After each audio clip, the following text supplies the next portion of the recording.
Learning with Subrata YouTube চ্যানেলে তোমাদের সকলকে স্বাগত। প্রিয় অষ্টম শ্রেণী ছাত্রছাত্রীরা, আজকে আমরা করব রায়মার্টিন প্রশ্নবিচিত্রা 2024 সালের থার্ড সাবমিটিভ ইভ্যালুয়েশন অর্থাৎ তৃতীয় পর্যায়ক্রমিক মূল্যায়নের যে ইতিহাসের বিভিন্ন স্কুলের প্রশ্নপত্রগুলো আছে তার মধ্য থেকে আজকে প্রথম স্কুলটা আমরা কমপ্লিট করব। তো তোমাদের বলে রাখি, ক্লাস 8-এর সমস্ত বিষয়ের বিজ্ঞান, গণিত, ইতিহাস, ভূগোল সমস্ত বিষয়েরই সমস্ত প্রশ্নবিচিত্রা রায়মার্টিন ছায়া প্রকাশনী এই চ্যানেলেই তোমাদের সলিউশনগুলো দেওয়া আছে। তোমরা প্লে লিস্টে গিয়ে চেক করে দেখতে পারো এবং যারা চ্যানেল নতুন তোমরা সাবস্ক্রাইব করো এবং নোটিফিকেশান বাটনটি ক্লিক করে রাখো যাতে সমস্ত ভিডিও সবার আগে তোমাদের কাছে পৌঁছয়। তো দেখো, আজকে কথা না বাড়িয়ে আমরা 1 নম্বর স্কুলটা কমপ্লিট করব। তো 1 নম্বর স্কুলটার নাম হচ্ছে দেখো জলপাইগুড়ি গভর্নমেন্ট হাই স্কুল। তো এই স্কুলে প্রশ্নপত্রগুলো খুবই সুন্দর হয়, দেখো তার মধ্যে থেকে আমরা 1 নম্বর স্কুলটা করব।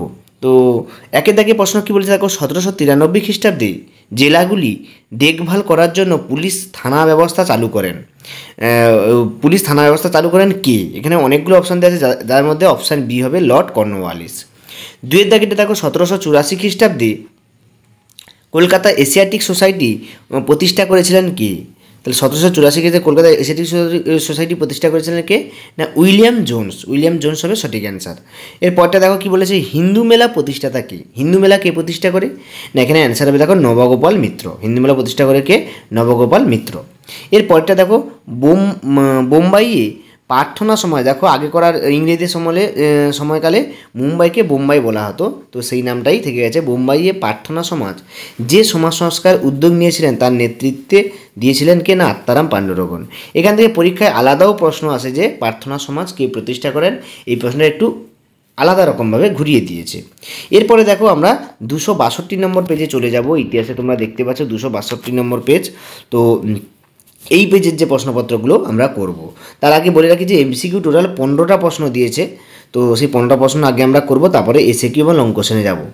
তো 5-এর দাগে প্রশ্ন বলছে 1857 খ্রিস্টাব্দে মে মাসে কোন সেনা ছাউনির সিপাহীরা বিদ্রোহ ঘোষণা করেন? অ্যান্সার হবে ব্যারাকপুরের সেনা ছাউনির সিপাহীরা বিদ্রোহ ঘোষণা করেন। ভারতে প্রতিষ্ঠিত প্রথম রাজনৈতিক সভা সমিতির নাম হচ্ছে কি? না অপশান সি হবে দেখো ভারত সভা। এটা হবে সঠিক উত্তর, ভারত সভা। মহাত্মা গান্ধী ভারতে প্রথম সত্যাগ্রহ আন্দোলন করেন কোথায়? না বিহারের চম্পারণে। প্রথমে তিনি দক্ষিণ আফ্রিকায় যান, সেখান থেকে এসে প্রথম যে আন্দোলন, ভারতবর্ষের প্রথম যে আন্দোলন মহাত্মা গান্ধী তিনি করেন চম্পারণ সত্যাগ্রহ। এরপরে প্রশ্নটা কি বলেছে দেখো, না 8-এর দাগেরটা ভগৎ সিংয়ের ফাঁসি হয় কোন মামলায়? না ভগৎ সিংয়ের ফাঁসি হয় লাহোর ষড়যন্ত্র মামলা। এটা মনে রাখবে, লাহোর ষড়যন্ত্র মামলায় ভগৎ সিংয়ের ফাঁসি হয়। ভারতের মুসলিম সমাজের আধুনিকরণের অভিযান প্রথম শুরু করেছিলেন কে? Option C sir Syed Ahmad Khan. Sir Syed Ahmad Khan, এটা হবে সঠিক উত্তর। এরপরটা দেখো কি বলেছে, না ইন্ডিয়ান লীগ কে প্রতিষ্ঠা করেন? ইন্ডিয়ান লীগ প্রতিষ্ঠা করেন কে? না শিশির কুমার ঘোষ। এখানে অ্যান্সারটা হবে কি? শিশির কুমার ঘোষ। এরপর দেখো 11-এর দাগের প্রশ্নটা কি বলেছে, 11টা বলেছে যে সুভাষচন্দ্র বসু কোন ছদ্মনাম নিয়ে ভারত ত্যাগ করেছিলেন? উত্তর হবে মোহাম্মদ জিয়াউদ্দিন। মোহাম্মদ জিয়াউদ্দিন ছদ্মবেশ নিয়ে তিনি ভারত ত্যাগ করেছিলেন। 1945 খ্রিস্টাব্দে মুসলিম লীগ ওই কংগ্রেসের মধ্যে সিমলায় যে বৈঠক হয় তার সভাপতিত্ব করেন কে? না উত্তর হবে লর্ড ওয়াভেল। লর্ড ওয়াভেল সভাপতিত্ব করেন। পরের প্রশ্ন দেখো 13-এর দাগেরটা, ভারতের কেন্দ্রীয় আইনসভার উচ্চ কক্ষের নাম কি? তো কেন্দ্রীয় আইনসভার যে উচ্চ কক্ষ আছে তার নাম হচ্ছে কি? রাজ্যসভা। রাজ্যসভা হচ্ছে কেন্দ্রীয় আইনসভার সবচেয়ে উচ্চ কক্ষ। ভারতের সংসদীয় শাসন ব্যবস্থার সাংবিধানিক প্রধান কি? উত্তর হবে কি?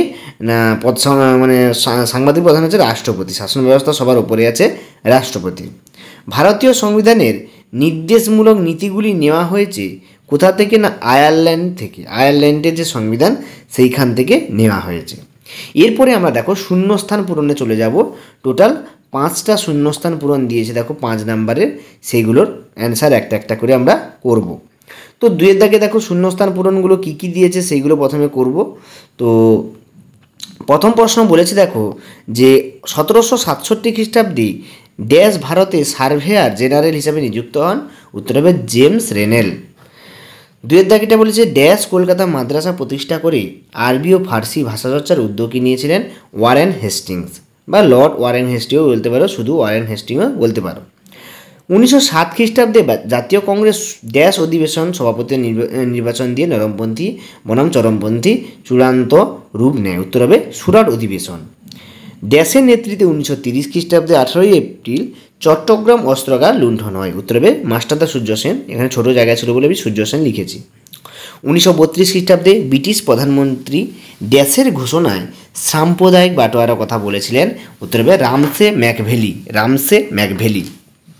এরপরে দেখো আমরা এসএকিউ প্রশ্নে চলে যাবো, অর্থাৎ 1 নম্বরের প্রশ্ন এখানে 10টা বলেছে, সেই 10টা প্রশ্নের অ্যান্সারে আমরা চলে যাব। প্রথম প্রশ্ন কী বলেছে দেখো, কলকাতা ফোর্ট উইলিয়াম কলেজ কেন প্রতিষ্ঠা করা হয়? না, ব্রিটিশদের ভারতীয়দের ভাষা শেখানোর জন্য। ব্রিটিশদের যে বিভিন্ন আধিকারিক আছে তাদেরকে ভারতীয় ভাষা রপ্ত করার জন্য এই ফোর্ট উইলিয়াম কলেজটা প্রতিষ্ঠা করা হয়। পরের প্রশ্ন, মোপলা বিদ্রোহ কোথায় হয়েছিল?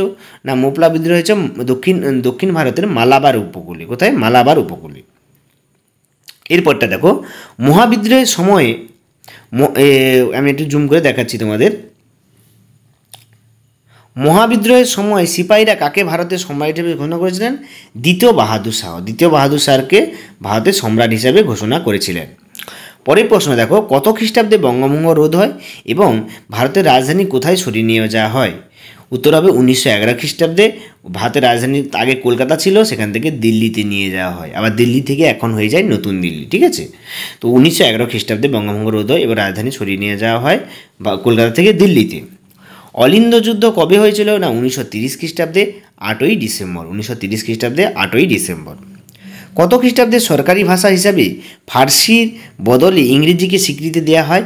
1937 খ্রিস্টাব্দে। 1937 খ্রিস্টাব্দে ফার্সি ভাষাকে বদলে ইংরেজি স্বীকৃতি দেওয়া হয়। কংগ্রেস খিলাফত স্বরাজ্য দল তৈরি করেন কারা? চিত্তরঞ্জন ও মতিলাল নেহেরু। এই দুজন মিলে কারা? চিত্তরঞ্জন, মতিলাল নেহেরু। ত্রিপুরী কংগ্রেসের গান্ধী মনোনীত প্রার্থী কে ছিলেন?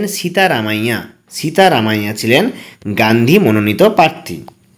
পশ্চিমবঙ্গে রাজ্য আইনসভার ক্ষেত্রে বিধানসভা পরিষদকে বিলুপ্ত করার সিদ্ধান্ত নেওয়া হয় কত সালে? 1969 সালে।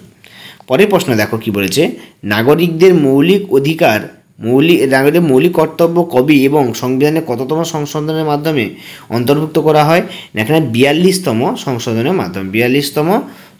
মাধ্যমে। এরপরে আমরা 2 নম্বরের প্রশ্নগুলো চলে যাব। দেখো চারের দাগে কটা বলেছে? দেখো চারের দাগে এখানে 5টা করতে বলেছে 10 নম্বরে, যে 2 × 5 = 10 এখানে দেখতে পাচ্ছ তোমরা, তো এখান থেকে দেখবে। তো সেখানে দেখো 2 × 5টা 2 নম্বরে দিয়েছে। সাথে একটা কি বলছে, উডের প্রতিবেদন বা উডের ড্যাশপ্যাচ কী সুপারিশ করা হয়েছিল? তো এইটা আমরা পাবো তোমাদের 2024 সালে যে রায়মার্টিন সহায়িকা আছে, সেই 2024 সালে রায়মার্টিন সহায়িকা দেখবে 86 নম্বর পেজে। এবারে বলে রাখি, যাদের কাছে 2024 সালে অর্থাৎ নতুন সহায়িকা বই নেই, পুরনো বই যাদের কাছে আছে তাদেরটাও হবে। তোমরা 1-2 পেজ উল্টে পাল্টে দেখবে, তার মধ্যেই সবই পাবে। ঠিক আছে, 2টা দেখো, ভারতে মুসলিমরা খিলাফত আন্দোলন শুরু করেছিলেন কেন? এটা রায়মার্টিন প্রশ্নবিদ্যা 284 পেজে আছে। দিল্লি চুক্তি কবে কাদের মধ্যে হয়েছিল? না, দিল্লি চুক্তি এটা দেখো 1973 খ্রিস্টাব্দে 24শে আগস্ট এটা হয়েছিল। পাকিস্তান প্রস্তাব বলতে কী বোঝো? না, এটা পাবে 287 নম্বর পেজে পাকিস্তান প্রস্তাব সম্বন্ধে দেওয়া আছে। তোমরা প্রত্যেকে দেখে নাও, যার সমস্যা হবে কমেন্টে আমাকে লিখবে যে কোন কোন পেজেরগুলো পাওনি। পশ্চিমবঙ্গের পঞ্চায়েত ব্যবস্থার কয়টি স্তর? এটা পাবে রায়মার্টিন সহায়িকা 321 নম্বর পেজে। এরপরে দেখো 5এর দাগেরগুলো 3 নম্বরের টোটাল 15টা বলেছে, 5টা করতে বলেছে, 3 নম্বরে 15 নম্বর। তো দেখো প্রথমটা বলছে 1857 খ্রিস্টাব্দে বিদ্রোহের অভিঘাতে ঔপনিবেশিক শাসনের ক্ষেত্রে কী কী পরিবর্তন হয়েছিল? এটা পাবে রায়মার্টিন প্রশ্নবিচিত্রায় 158 নম্বর পেজে। তাম্রলিপ্ত জাতীয় সরকার সম্পর্কে এটা 218 নম্বর পেজে পাবে। সীমান্ত গান্ধী এটা পাবে 255 নম্বর পেজে। কবে কোথায় মুসলিম লীগ প্রতিষ্ঠার উদ্দেশ্য? 286 নম্বর পেজে। এবং পরিবেশ গবেষণা কেন্দ্র গণ আন্দোলন 326 পেজে। এরপরে দেখো আমরা 6এর দাগে যে 3টে প্রশ্ন দিয়েছে সেগুলো করব। তো এই প্রশ্নগুলো কোথায় কোথায় পাবে? না, প্রথমে দিয়েছে সাঁওতাল বিদ্রোহের কারণ ফলাফল। এখানে দেখো সাঁওতাল বিদ্রোহের কারণটা 167 এবং ফলাফল বা গুরুত্ব 151 পেজে পাবে, ভালো করে দেখে নেবে দুটো। রাওলাট সত্যাগ্রহ, জালিয়ানওয়ালাবাগ হত্যাকাণ্ড বিবরণ দাও, এটা 281 নম্বর পেজে পাবে। তারপরে 1986 খ্রিস্টাব্দে সংগঠিত নৌ বিদ্রোহের কারণ গুরুত্ব সঙ্গে আলোচনা করো, এটা 248 নম্বর নম্বর পেজে তোমরা পেয়ে যাবে। তো এই ছিল তোমাদের ক্লাস 8-এর ইতিহাসের সমস্ত প্রশ্নপত্রের সেটটা। তো তোমাদের যদি ভিডিওটা ভালো লাগে অবশ্যই লাইক করবে, কমেন্ট করবে, বন্ধুদেরকে শেয়ার করবে এবং যারা চ্যানেল নতুন অবশ্যই সাবস্ক্রাইব করবে। তো সকলকে ধন্যবাদ। দেখা আছে 2 নম্বর স্কুল নিয়ে। আমি কিছুক্ষণ পর আবার 2 নম্বর স্কুলটা দেবো। তো তোমরা দেখতে থাকো, পরপর সমস্ত ভিডিওগুলো এই চ্যানেলে তোমাদের দিয়ে দেওয়া হবে। সকলকে ধন্যবাদ। দেখা আছে পরের প্রশ্নপত্র নিয়ে আলোচনা করা হবে। সবাই ভালো থাকবে। ফাইনাল পরীক্ষার জন্য ভালো করে প্রিপারেশান নাও।